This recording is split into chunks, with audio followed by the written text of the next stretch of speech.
और चलिए बड़ी खबर की बात करते हैं। भोपाल से बड़ी खबर है, करणी सेना का आंदोलन खत्म हो चुका है। जीवन सिंह शेरपुर के नेतृत्व में आंदोलन हो रहा था। करणी सेना परिवार का आंदोलन हुआ खत्म। गांधी चौक पर अनशन पर बैठे थे जीवन सिंह शेरपुर। सहकारिता मंत्री डॉक्टर अरविंद भदौरिया आज करणी सेना परिवार की जो हड़ताल चल रही थी वहां पहुंचे। सर, क्या कुछ बात हुई है?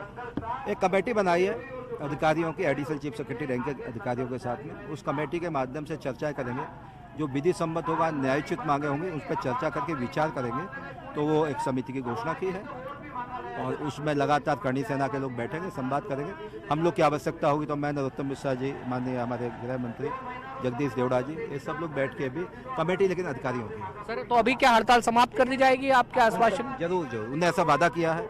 अभी अनशन को मैंने तोड़वाया भी है, नारियल पानी जूस देके, तो मुझे लगता है कि वो करेंगे। सर, मांगे मान ली जाएंगी क्या? चर्चा की जाएगी, विधि सम्मत होगा, विचार करेंगे। देखिए, मध्य प्रदेश के सहकारिता मंत्री अरविंद भदौरिया करणी सेना का जो हड़ताल स्थल है यहाँ पर पहुंचे हुए थे और जो अनशन किया जा रहा था करणी सेना के नेताओं की ओर से, कार्यकर्ताओं की ओर से, वो यहाँ पर उन्होंने खत्म कराने का काम किया है। और उन्होंने ये बात भी कही है कि जरूरत पड़ने पर एक कमेटी यहाँ पर बनाई जाएगी, जो करणी सेना परिवार के प्रतिनिधि हैं उनके साथ चर्चा की जाएगी। और उम्मीद यही है कि अब आगे हड़ताल जैसी स्थिति ना बने। वीडियो जर्नलिस्ट संजय नामदेव के साथ न्यूज 18 के लिए भोपाल से वासु चौरे। ये तस्वीरें आप देख रहे थे, सहकारिता मंत्री अरविंद भदौरिया से खास बातचीत हमारे सहयोगी वासु चौरे कर रहे थे।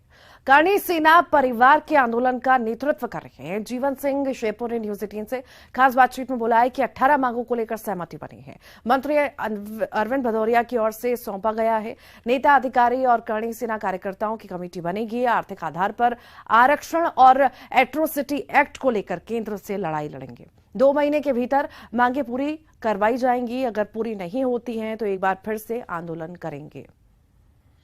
करणी सेना परिवार का लंबा आंदोलन, लंबी हड़ताल आखिरकार समाप्त हुई है। जीवन सिंह शेरपुर इस वक्त मेरे साथ मौजूद हैं। सर, आज मंत्री अरविंद भदौरिया आपके पास पहुंचे थे, कितनी मांगों को लेकर सहमति बनी है? 18 मांगों को लेकर सहमति बनी है और उन्होंने हमें एक लेटर भी दिया है सहमति का कि आपको हम लेटर दे रहे हैं। और उनने जो कमेटी बनाई है, एक प्रशासन की कमेटी बनेगी, जो उच्च अधिकारी है उनकी कमेटी बनेगी, एक नेताओं की कमेटी बनेगी और एक हमारे करणी सेना परिवार की कमेटी बनेगी। वो कमेटी बैठ के साथ में निर्णय लेगी और वार्ता करके जो 18 मांगे उनको लागू करवाएगी। जो मेन मांग थी आपकी, एक एट्रोसिटी एक्ट को लेकर और आर्थिक आधार पर आरक्षण को लेकर, सरकार ने कहा है केंद्र की मांगे है, उसके लिए हम केंद्र से लड़ाई लड़ेंगे। आप भी कमेटी में आप भी रहेंगे, आपके भी प्रतिनिधि रहेंगे? हमारे प्रतिनिधि रहेंगे कमेटी में और उसको लागू करवाएंगे 2 महीने में। कब तक के लिए ये सब बातें? 2 महीने के लिए उन्होंने कहा है, 2 महीने में लागू करेंगे। और अगर नहीं होता है सर, 2 महीने में नहीं होता है सर, फिर आंदोलन जैसे आज कर रहे हैं, फिर आंदोलन पे ही आपको सड़कों पे दिखेंगे। स्वास्थ्य वगैरह बढ़िया? बढ़िया, अच्छा है, कोई तकलीफ नहीं। वहाँ बगलामुखी का और बजरंगबली का आशीर्वाद है, हमें कुछ नहीं होगा। जीवन सिंह शेरपुर हमारे साथ थे और उन्होंने साफ कर दिया है 2 महीने का जो समय मिला है, अगर इस समय सीमा में मांगे पूरी नहीं होती हैं तो एक बार फिर से वो आंदोलन पर बैठ जाएंगे। वीडियो जर्नलिस्ट संजय नामदेव के साथ न्यूज 18 के लिए भोपाल से वासु चौरे। दिल्ली से बड़ी खबर की बात करेंगे। छत्तीसगढ़ बीजेपी पदाधिकारियों की बैठक है। राष्ट्रीय अध्यक्ष जेपी नड्डा के साथ ये बैठक है। जेपी नड्डा के आवास पर बैठक हो रही है। विधानसभा चुनाव और संगठन को लेकर मंथन किया जा रहा है। बैठक में पूर्व सीएम रमन सिंह, प्रदेश अध्यक्ष अरुण साहब मौजूद हैं। नेता प्रतिपक्ष नारायण चंदेल, प्रभारी ओम माथुर भी मौजूद हैं।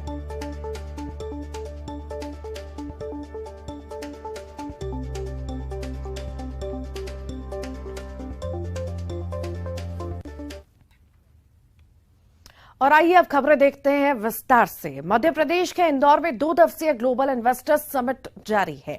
समिट के पीएम मोदी ने संबोधित किया और कहा कि एमपी गजब है, अजब है और सजग भी है। इस मौके पर सीएम शिवराज सिंह चौहान ने कहा कि एमपी को आत्मनिर्भर बनाने के लिए हमने रोडमैप बनाया है। इंदौर में 7वें ग्लोबल इन्वेस्टर समिट का आगाज हो गया है। इस 2 दिवसीय ग्लोबल इन्वेस्टर समिट को पीएम मोदी ने वर्चुअल शुभारंभ किया। समिट को पीएम मोदी ने संबोधित करते हुए कहा कि एमपी गजब है, अजब है और सजग भी है। विकसित भारत के निर्माण में मध्य प्रदेश की भूमिका बहुत महत्वपूर्ण है।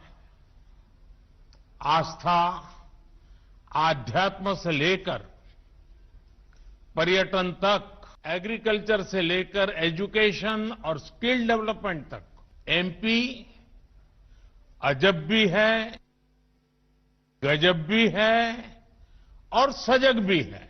मध्य प्रदेश में ये समिट ऐसे समय में हो रही है जब भारत की आजादी का अमृत काल शुरू हो चुका है। इस मौके पर सीएम शिवराज सिंह चौहान ने दुनिया भर के प्रतिनिधियों का स्वागत किया। सीएम बोले, आपके स्वागत में एमपी ने पलक पावड़े बिछाए हैं। अतुल्य भारत के अद्भुत प्रधानमंत्री नरेंद्र मोदी के नेतृत्व में वैभवशाली, संपन्न, समृद्ध, शक्तिशाली भारत का उदय हो रहा है। आत्मनिर्भर भारत का निर्माण हो रहा है। सीएम बोले, आत्मनिर्भर भारत बनाने के लिए मुझे आप सभी के साथ आत्मनिर्भर मध्य प्रदेश बनाना है। इसके लिए हमने रोड मैप बना लिया है। अतुल्य भारत के अद्भुत प्रधानमंत्री श्रीमान नरेंद्र मोदी जी, उनके नेतृत्व में एक नए भारत का उदय हो रहा है। एक वैभवशाली भारत, एक गौरवशाली भारत, एक संपन्न भारत, एक समृद्ध भारत, एक शक्तिशाली भारत और सचमुच में आत्मनिर्भर भारत बनना है। आत्मनिर्भर भारत के लिए मुझे बनाना है आत्मनिर्भर मध्य प्रदेश, आपके साथ मिलके। उसका रोड मैप तैयार है। सीएम शिवराज सिंह चौहान ने कहा कि मैं आज विश्वास के साथ कह रहा हूं कि भौतिकता के अग्नि में दग्ध विश्व मानवता को शाश्वत शांति के पथ का दीर्घ दर्शन भारत कराएगा। लेकिन मैं उस पर बात करूं उसके पहले आज हम सबकी प्रेरणा और प्रकाश स्तंभ केवल भारत के नहीं, ग्लोबल लीडर जिन्होंने दुनिया को एक नई दिशा दिखाई है। और मैं आज विश्वास के साथ कह रहा हूं इस मंच पर खड़े होकर, भौतिकता की अग्नि में दग्ध विश्व मानवता को शाश्वत शांति के पथ का दिग्दर्शन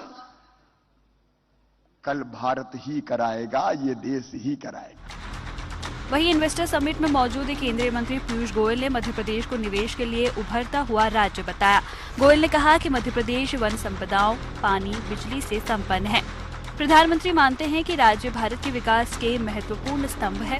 ऐसे में मध्य प्रदेश आने वाले समय में देश की अर्थव्यवस्था को गति देगा।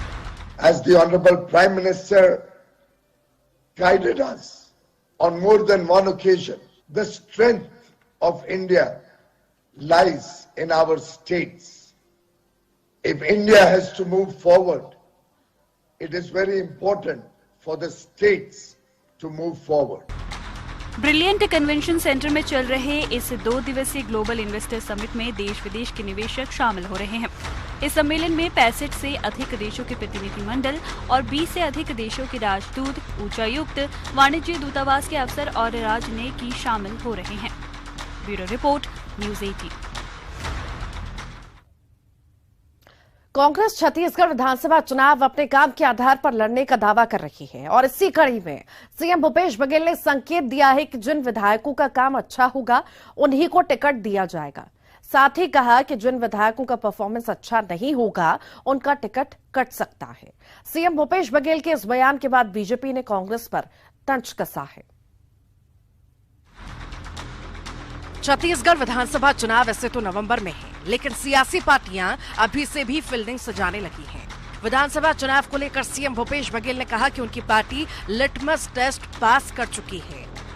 5 उपचुनाव के साथ नगर निकायों के चुनाव पार्टी ने जीते हैं, तो वहीं उन्होंने कहा कि जिन विधायकों का काम अच्छा है उनका टिकट नहीं कटेगा।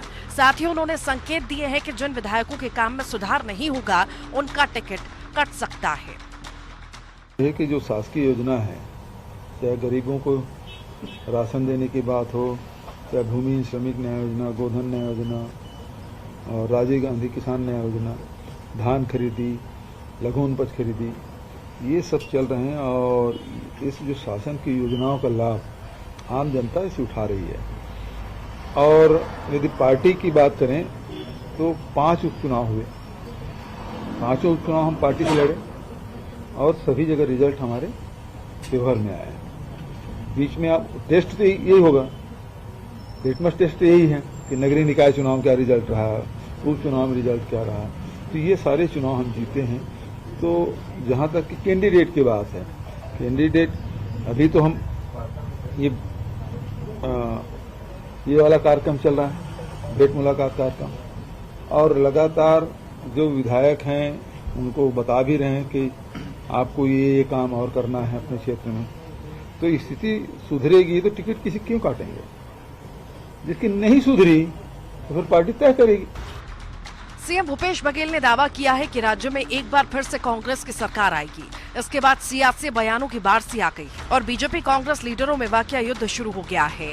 वहीं बीजेपी ने कांग्रेस पर पलटवार किया और कहा कि खुद मुख्यमंत्री ने ही माना है कि विधायकों का परफॉर्मेंस ठीक नहीं है। पहले छत्तीसगढ़ के मंत्रियों ने ये माना कि सरकार की परफॉर्मेंस ठीक नहीं है। पंचायत विभाग से इस्तीफा देते हुए टीएस सिंहदेव ने कांग्रेस की पोल खोल दी थी। जयसिंह अग्रवाल ने भी सरकार के ऊपर भ्रष्टाचार को संरक्षण देने के आरोप लगाए थे और अब माननीय मुख्यमंत्री जी ये स्वयं स्वीकार कर रहे हैं कि विधायकों का परफॉर्मेंस ठीक नहीं है। अब विधायकों का परफॉर्मेंस मिलाकर के ही सरकार का परफॉर्मेंस बनता है। यानी कि भाजपा जो लगातार आरोप लगाती आई कि कांग्रेस सरकार हर मोर्चे में फेल है, आज मुख्यमंत्री जी ने स्वयं इस बयान को देकर भाजपा के इन बयानों का समर्थन कर दिया है। अब छत्तीसगढ़ में यह प्रमाणित हो गया है, सरकार के मुखिया मंत्रियों ने सभी ने इस बात को स्वीकार कर दिया है कि वो जनता की अपेक्षा के अनुसार परफॉर्म नहीं कर पाए हैं।